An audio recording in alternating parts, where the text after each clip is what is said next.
tu arrives à l'hôpital, on découvre que tu es trop malade pour faire la greffe tout de suite, ton cœur est fatigué, c'est ça? Voilà. Donc tu vas découvrir le monde de l'hôpital. Voilà. C'est comment? Bien. Je dormais à l'hôpital, on a fait la fête et tout. Tu as fait la fête à l'hôpital. Voilà. Après, en fait, je dormais. Il faut dire que tu étais très fatigué. Voilà, j'étais très fatiguée. Tu avais une petite sonde dans le nez. Voilà. Qui servait à quoi?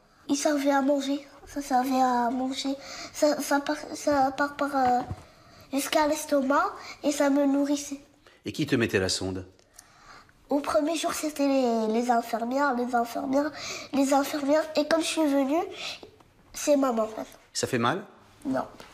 Ça chatouille un peu, mais ça va. Et alors que tu étais déjà très malade, tu as fait aussi très vite un AVC à l'hôpital. Oui. En fait, au début, j'étais en chaise roulante. Je pouvais même pas marcher et tout. Et ça va bien. Mais juste, j'arrive pas à écrire avec cette main. J'écris avec cette main. Tu écris avec la main gauche? Voilà. Et quand on a son cœur à droite, lorsqu'on fait un AVC, lorsqu'on a un problème de rein, lorsqu'on a un petit problème de cœur, lorsqu'on est myope, des fois tu te dis pas c'est un peu beaucoup pour un seul petit garçon? Non, il y en a plusieurs, il n'y a pas que moi. Jamais tu t'es plaint? Non, dans la vie, il faut jamais se plaindre. Et est-ce que tu as eu peur de pas guérir? Non. Je croyais en Dieu et voilà. Et tu demandes quoi à Dieu? Je lui demande d'être un enfant normal, de boire de l'eau, d'aller faire mes besoins et de guérir et quelqu'un me donne un rein. Et que quelqu'un te donne un... Voilà. Et je serai guérie et voilà, je suis là. Raconte-moi un peu cette vie à l'hôpital d'enfant malade. Il y avait plusieurs cas de malades. Il y avait le cancer, il y avait la dialyse, où il y avait plein de gens qui faisaient la dialyse comme moi. Et il y avait bien sûr des cas plus difficiles que moi. Et toi, tu as toujours été très heureux, très joyeux. Voilà, c'est ma nature. En fait, moi, je suis spéciale. C'est-à-dire? Je suis joyeux et tout. Parfois, des autres, ils sont moins rassurés que moi. Quel conseil tu peux donner, toi, à tous les enfants malades?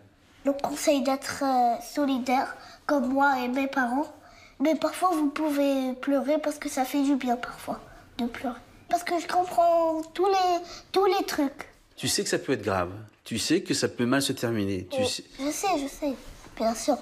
Il y a eu plein de trucs comme ça, ils sont morts. Ils sont morts. Voilà. Est-ce que quand on a ton âge, on a quelquefois peur de mourir? Quelquefois.